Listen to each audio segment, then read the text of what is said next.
All right, continuing on the Cyclops part 2. Remember, we went to sleep, or Odysseus and his men went to sleep after the horror of seeing Polyphemus, the Cyclops, eat some of his men. He should have listened to his men when they said, let's get out of here. He didn't. Yet another warning of behavior.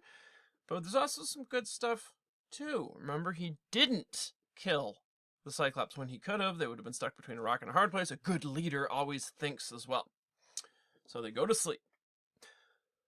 When the young dawn with fingertips of rose lit up the world, the Cyclops built a fire and milked his handsome ewes, all in due order, putting the sucklings to their mothers. Then, his chores being all dispatched, he caught another brace of men to make his breakfast and whisked away his great door slab to let his sheep go through. But he, behind, reset the stone as one would cap a quiver.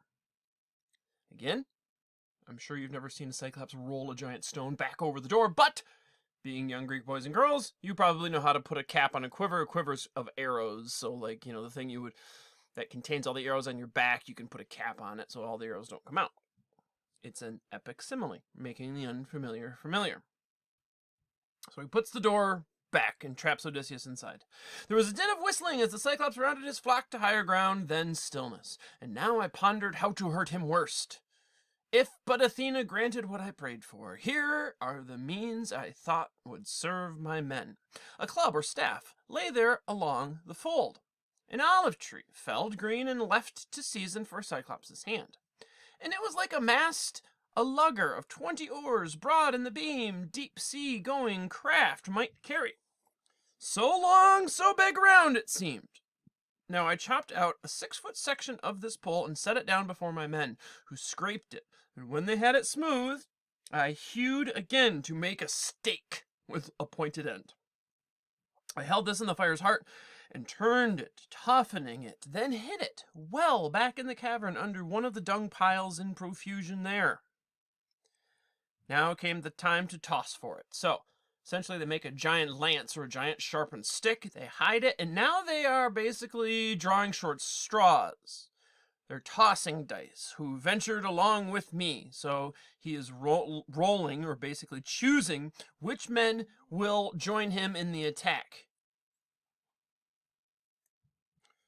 So now came the time to toss for it. Who ventured along with me? Whose hand could bear to thrust and grind that spike in Cyclops' eye when mild sleep had mastered him? As luck would have it, the men I would have chosen won the toss. 4 strong men, and I made 5 as captain.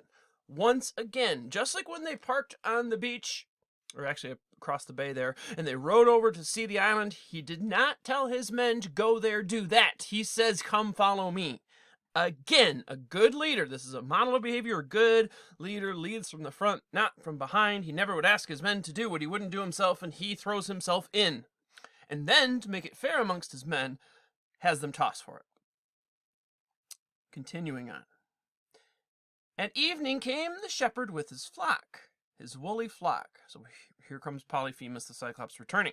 The rams as well this time entered the cave. By some sheep-herding whim, or a god's bidding, none were left outside. So he brings all the sheep in.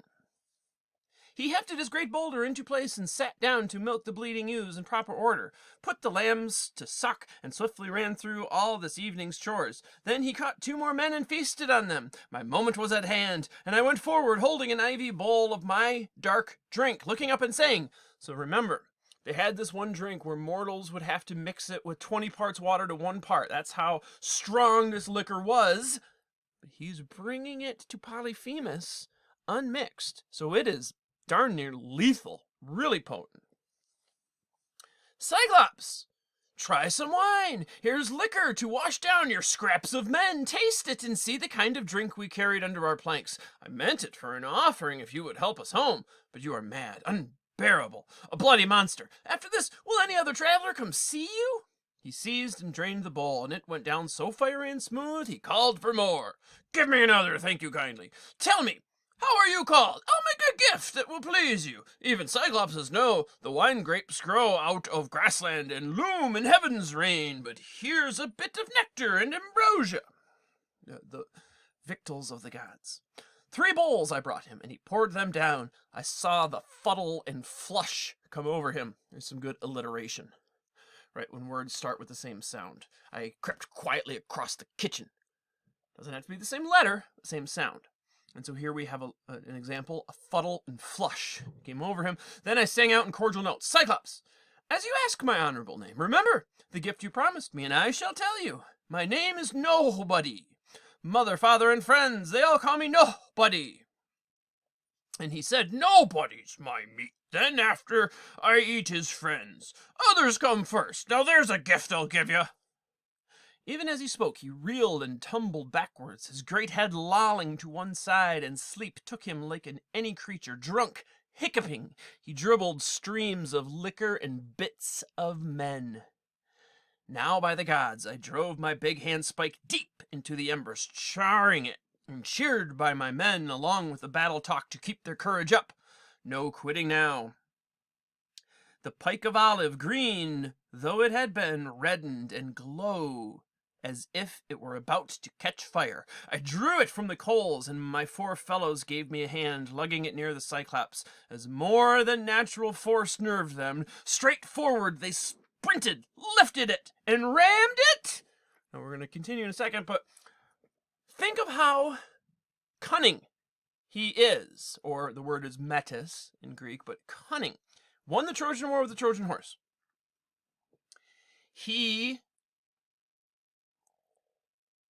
brings the liquor with him. He knows not to kill the Cyclops because they would have been trapped. He hides, he's got a plan. He hides this, makes a stake and hides it and then burns it, gets the Cyclops drunk. Tell him his name is Nobody. All of this, we will see why. Certainly he gave him the liquor to have an advantage, right? So that his opponent would be drunk. And now here he is, and he's about ready to spring his trap. Odysseus is known for his cunning. So, straight forward they sprinted, lifted it, and rammed it deep into his crater eye. I leaned on it, turning it as a shipwright turns a drill in planking, having men below to swing the 2-handled strap that spins it in its grove. So with our brand we bored that great eye socket. Again, an epic simile. You've probably never seen anyone stab a Cyclops in the eye with a giant fiery stake, but being young Greek boys and girls, especially in Ithaca, which was a seafaring island, it has several islands made up, you were probably very familiar with the sea, so you would have seen something like this that a shipwright would turn, making the unfamiliar familiar. So basically, they're stabbing this guy in the eye with this hot poker. So with our brand, we bored that great eye socket while blood ran out around the red-hot bar. Eyelid and lash were seared. The pierced ball hissed, broiling, and the roots popped. A couple of good onomatopoeic words there.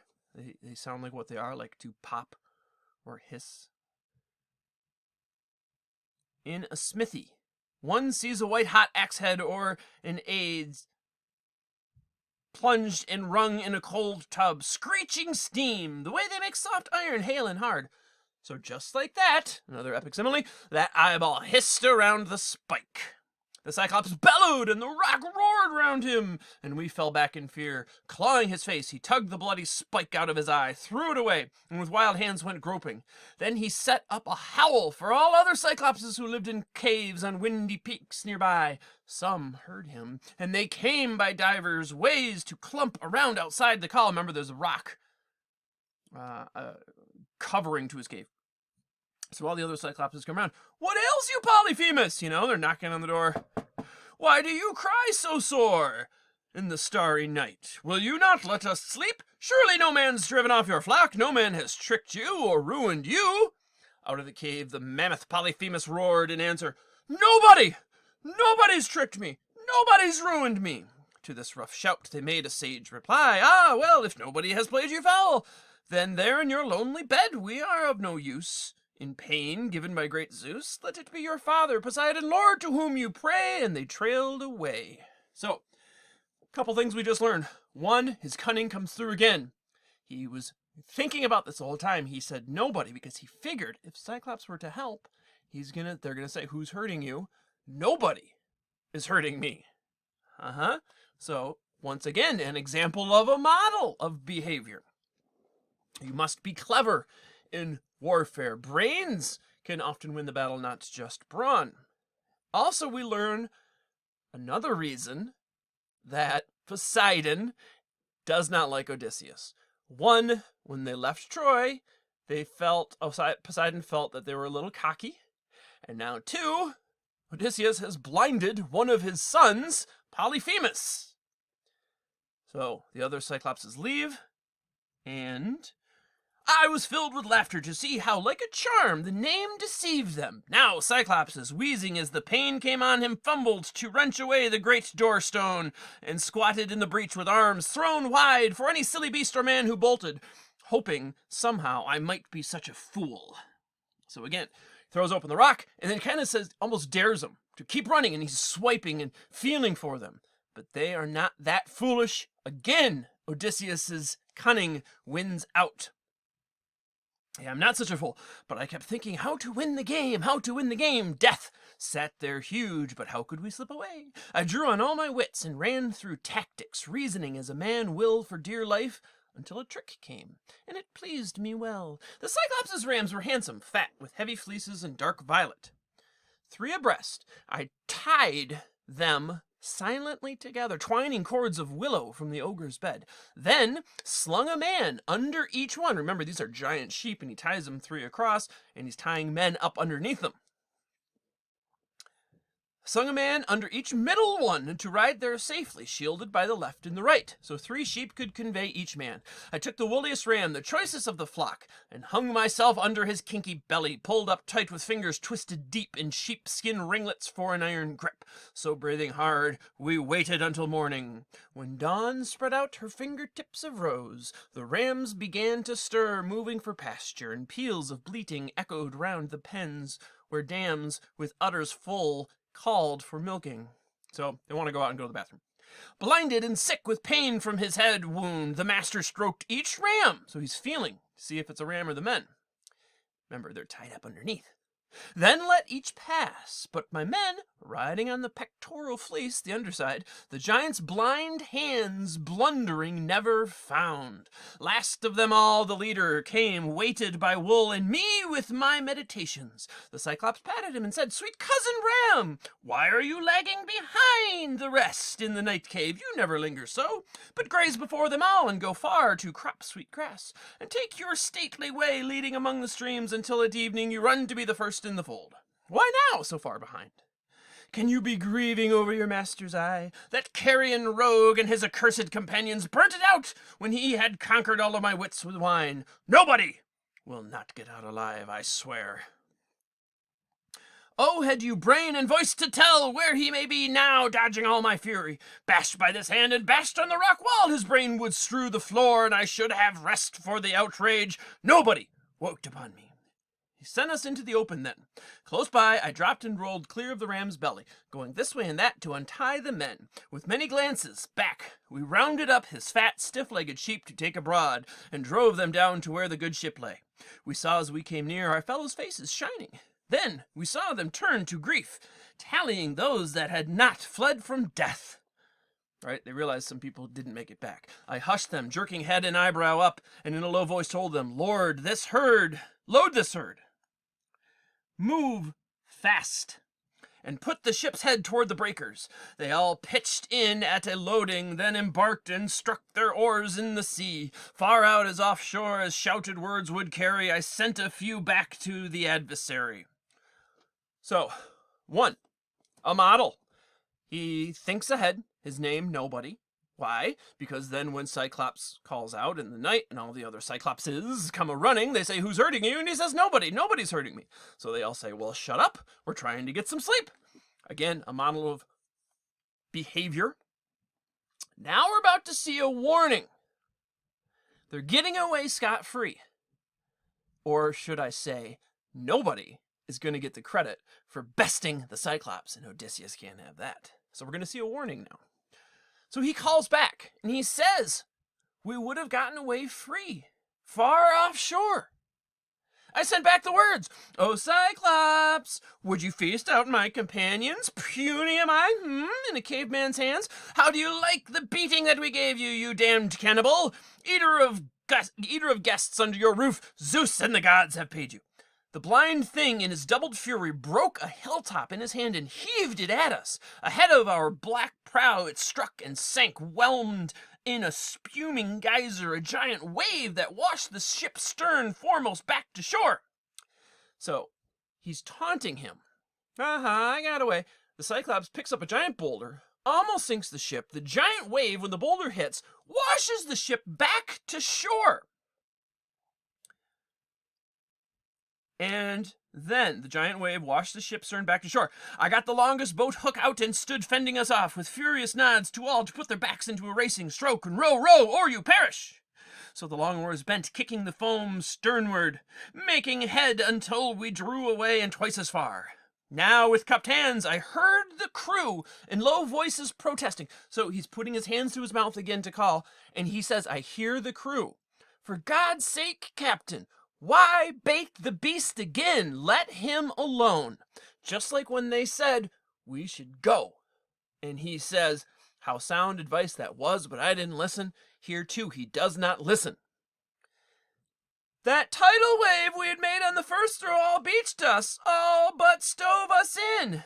Give him that's the men saying this. For God's sake, Captain, why bait him?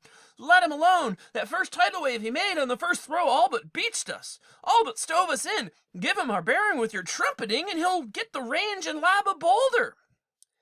Aye, he'll smash our timbers and our heads, they all agreed. I would not heed them. I didn't listen in my glowering spirit. He wanted the credit, but let my anger flare. Okay, kids, here's a warning. Don't get too angry in battle. Use your head. You don't need to get the credit. Your life is more important. So that's the warning, right? Cyclops, if ever a mortal man were to inquire how you were put to shame and blinded, tell him that Odysseus, raider of cities, took your eye, Laertes' son, whose home is in Ithaca. He couldn't let the credit go to, quote, nobody. He has to rub it in and has to tell him his name. Again, do not be too cocky. This is a warning. At this he gave a mighty sob and rumbled, Now comes the weird upon me, spoken of old, a wizard, grand and wondrous lived here, Telemus, a son of Eurymaeus, great length of days he had in wizardry among the Cyclopses, and these things he foretold for time to come. My great eye lost, and at Odysseus' hand always I had in mind some giant, armed in a giant force, would come against me here. But you, small, pitiful, and twiggy, you put me down with wine, you blinded me. Come back, Odysseus, and I'll treat you well, praying the god of earthquake to befriend you. His son I am, for he by his avowal fathered me, and if he may heal my black wound, he and no others of all the happy gods of mortal men. He's talking about his dad, Poseidon. Few words I shouted in reply. If I could take your life, I would, and take your time away and hurl you down to hell. The god of the earthquake could not heal you there. At this he stretched his hand out in the darkness towards the sky and stars, and prayed to Poseidon, O Lord, hear me. Blue girdler of the islands, I am thine indeed, and thou art my father. Grant that Odysseus, raider of cities, never see his home, Laertes' son, I mean, who kept his hall on Ithaca. Should destiny intend that he shall see his roof again among his family in his fatherland, far be that day, and dark the years between. Let him lose all companions, and return under strange sail to bitter days at home. Indeed, that is what happens. In other words, he prayed that the god heard him. Now he laid hands upon a bigger stone and wheeled around, titanic for the cast, and let it fly in the black-prowed vessel track. But it fell just short, just after the steering oar and whelming seas rose giant above the stone to bear us onward. So once again his men were saying, Dude, shut up! Don't yell back! Don't taunt him! But he couldn't resist. He was too cocky. He wanted the credit, and it literally almost sunk their ship. There as we ran in, we saw the squadron waiting, the trim ships drawn up by side, and all our troubled friends who waited, looking seaward. We beached her grinding keel in the soft sand, and waded in ourselves on the sandy beach. Then we unloaded all the Cyclops flock to make division, share and share alike.